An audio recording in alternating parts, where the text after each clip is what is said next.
դեմ չունենք, փաթեթը հաստատված է, քննարկում ենք զեկուցվող հարցերը, հարց համար 36, վարորդական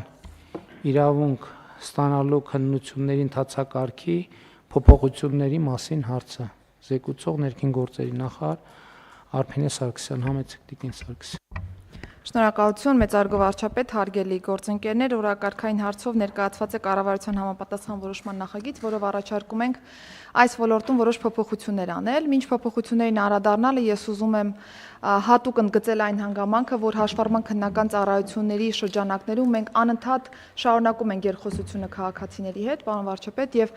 առավելապես քաղաքացիների եւ նախարարության միջև տեղի ունեցած երկխոսության շրջանակներից դուրս ենք բերում լուծումներ եւ դրանք արդեն տարբեր փաթեթների շրջանակներում փորձում ենք կարգավորել։ Առաջին լուծմանը անդրադառնամ, առաջինը վերաբերում է թվայնացման մեր հանձնարարության շրջանակներում այս ոլորտում արդյունավետ կառավարում երաշխավորելուն, ինչի մասին է խոսքը։ Այս պայծրությամբ շատ ենք ունենում դեպքեր, երբ որ օրինակ բժշկական հաստատությունների, կոնկրետ այս դեպքում Արմեդի հետ ինտենսիվ կապի բացակայությամբ պայմանավորված շատ հաճախ մենք շարունակում ենք վարելու իրավունք տալ այն անձանց, որոնք օրինակ կարող են թմրաբանական կամ հոգեբուժական հաստատությունում հաշվառում ունենալ եւ հնդածս երբ որ բացահայտում ենք այդ հանգամանքը նոր միայն դադարում է վարորդական իրավունքը, բայց այս պայծրությամբ փոխգործակցություն ենք երաշխավորում Արմեդի հետ, երբ որ կկարողանանք ըստ այդմ ավտոմատ եղանակով այս հանգամանքները բացահայտել եւ անգամ երբ որ քաղաքացին չի գալիս հաշվառման քննական ստորաբաժանում, բայց մենք ազդակ ենք ստանում Արմեդից, այս դեպքում արդեն սա հիմք է հանդիսանալու իրավունքի դադարման համար։ Երկրորդ փոփոխությունը վերաբերում է տեսական քննությունը հանձնելու պայմաններում դրա դրական արդյունքը պահպանելու ժամանակահատվածին։ Այս պայծրությամբ տեսական քննությունը դրական ստանալու պայմաններում 1 տարի ժամանակ ունեն մեր քաղաքացիները, որպեսզի կարողանան գործնական քննությունը հաղթահարել, պահպանելով տեսական քննության արդյունքները, բայց պիտի փաստեմ, որ վերջին տարիներին հատկապես բավական մեծացել է հաշվառման քննական ծառայությունների դիմելիության թիվը, աճ ունենք բավականի եւ հերթերի կառավարման տեսանկյունից շատ հաճախ այս մի տարին բավարար չի լինում անձանց դիմելու եւ նաեւ գործնական քննությունը հաղթահարելու։ Երկրորդ իրավիճակում օրինակ շատ են դեպքեր, երբ որ գործնական քննություններից բազմաթիվ են բացասական արդյունքները եւ կրկին մի տարի ժամանակահատվածը բավարար չի լինում այս տեսանկյունից եւ երրորդ իրավիճակը շատ են դիմում նաեւ այս տեսանկյունից քաղաքացիները 1 տարվա կտրվածքով չեն հասցնում ավարտել օրինակ ավտոդպրոցներում իրենց ուսումնառությունը եւ խնդրում են որպեսզի հետաձգվի քննությունը։ Սա շատ դրական ազդակ է այս տեսանկյունից, որովհետեւ սկսել են ավելի պրոֆեսիոնալ զբաղվել վարորդական ուսումնառությամբ եւ նոր միայն անցնել քննությունը։ Մենք նախատեսում ենք, որ 1 տարվա փոխարեն 2 տարի է հնարավոր պահպանել տեսական քննության դրական արդյունքը եւ ազատ հետո արդեն հերթագրվել եւ գործնական քննության համար օր որոշարկել։ Երրորդ փոփոխությունը, որը կրկին գալիս է մեր քաղաքացիներից, վերաբերում է վարելու իրավունքի դեպքում տեսական քննության հարցաշարերին։ Այս պայծրությամբ շատ են քննարկումները, որ մենք օրինակ թեթև մարդատար ավտոմոբիլների համար նախատեսված վարելու իրավունքի քննության հարցաշարում ներառում ենք օրինակ ավտոբուսների վարման հետ կապված հարցեր։ Հիմա դարձնում ենք շատ ավելի իդենտիկ, կոնկրետ կարգին եւ ենթակարգին բնորոշ հարցեր պիտի նախատեսվեն հարցաշարում, որը որ կօգնի մեզ դարձնել ավելի արդյունավետ այս կառուցակարգերը։ Այս փոփոխությունն առաջարկում ենք ուժի մեջ դնել սեպտեմբերի 1-ից, որպեսզի հասցնենք մեր թվային համակարգերը ադապտացնել այս փոփոխությանը։ Եվ վերջին փոփոխությունը, որը կրկին մեր քաղաքացիների հետ երկխոսության արդյունքից է ի հայտ եկել, վերջերս ազգային ժողովի կողմից ընդունվեց օրենսդրական նախաձեռնություն, որով փոփոխեցինք վարորդական իրավունքի ձեռքված անձանց վարորդական իրավունքի վերականգնման մոդելը եւ դրա հիման վրա կառավարության որոշումը պիտի սպասարկի այս օրենսդրական նախաձեռնությունը, նախատեսել ենք որոշակի փոփոխություններ, որոնք կօգնեն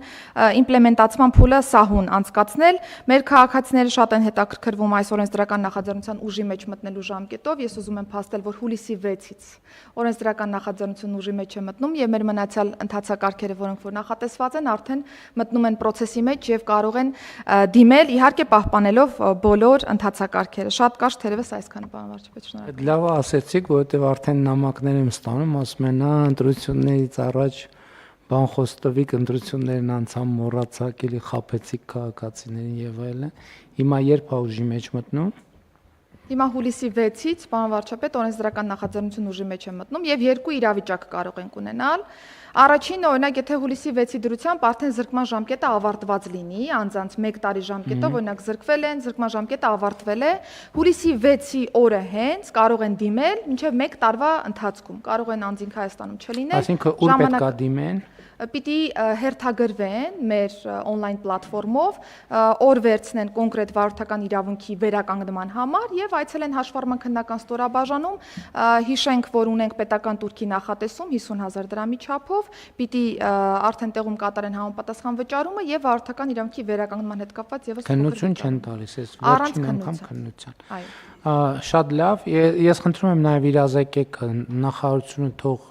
պատշաճ իրազեկման արշավներ անի, որ մարդիկ տեղեկանան, թե ինչպես է դա իրականացվելու։ Նաև այնտեղ մենք նախկինում խոսել ենք, որ այն դեպքերում, երբ որ դա օրինական ուժի մեջ վնտած դատավճիռներով են զրկվել, այս կարգավորումը չի տարածվելու, այսինքն զուտ վարչական զրկումների վրա է տարածվելու, որովհետև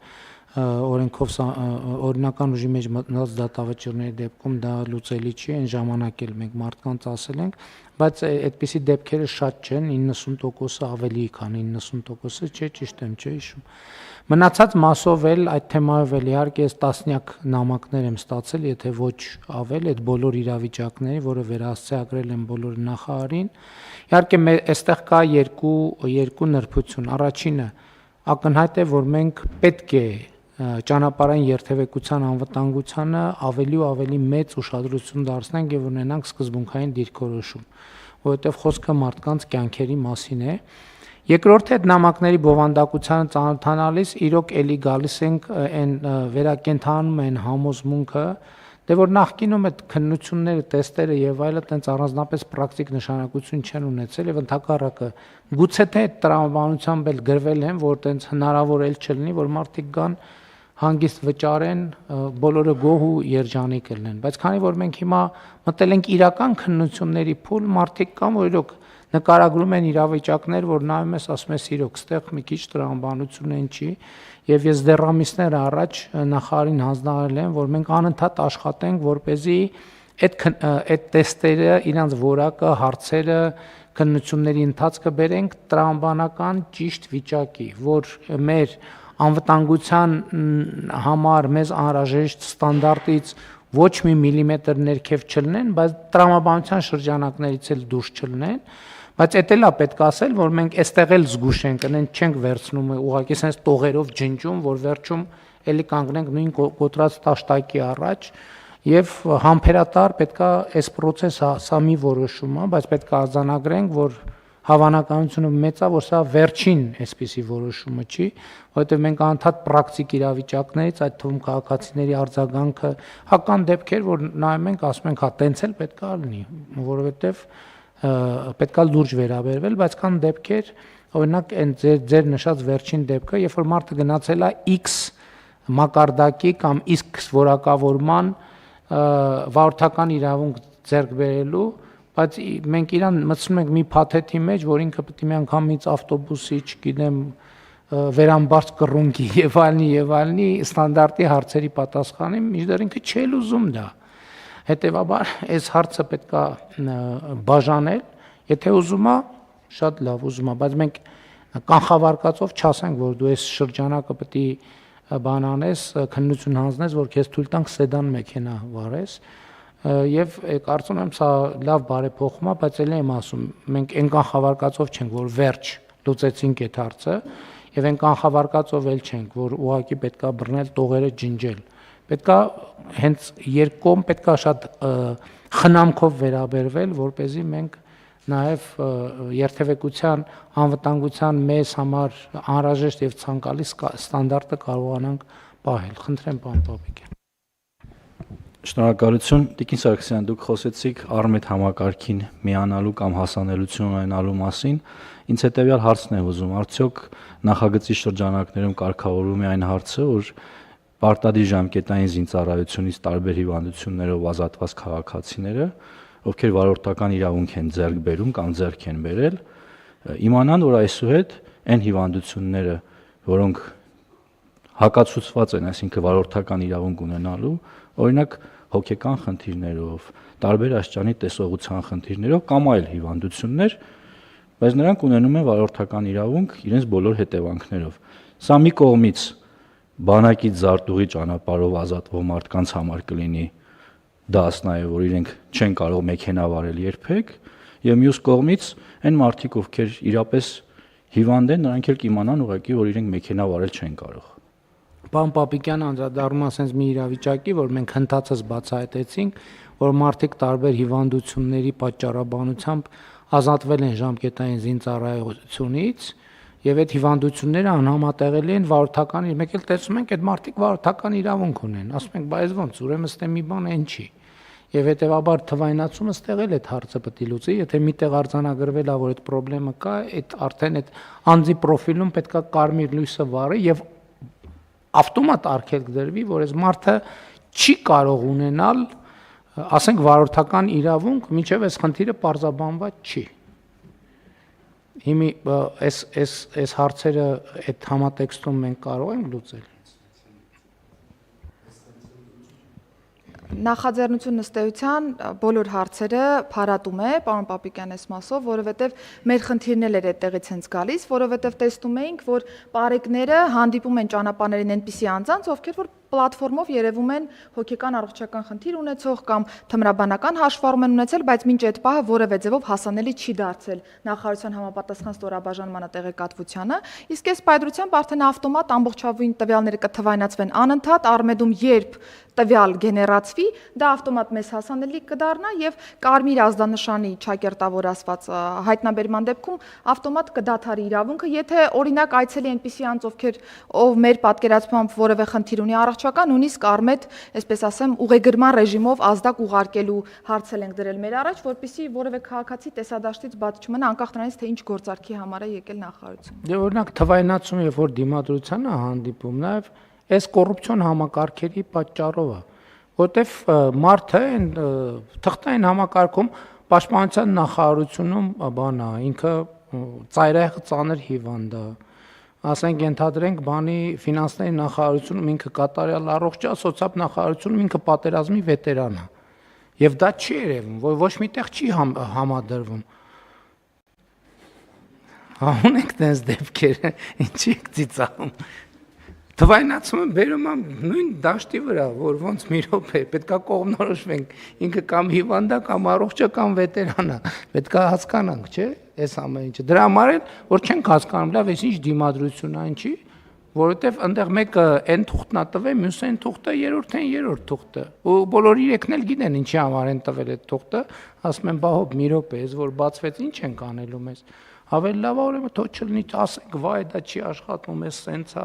դա լավ չի, դա հակասում է մեր արժեքներին, ոնց կլինի մարդկանց անձնական տվյալները եւ այլն եւ այլն։ Ամեն ինչ տակ մի հատ տենց պատմություն կա։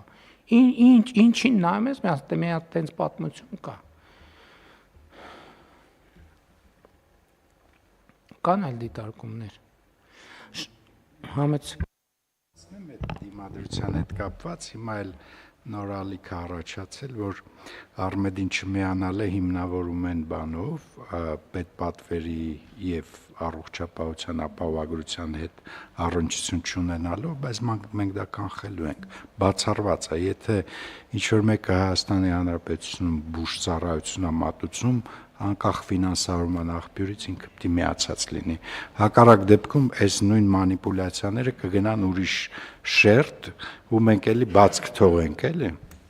Չէ, այդտեղ պարոն Գրիգորյան, մենք էլ ճկունության կոմպրոմիսի տեղ չունենք։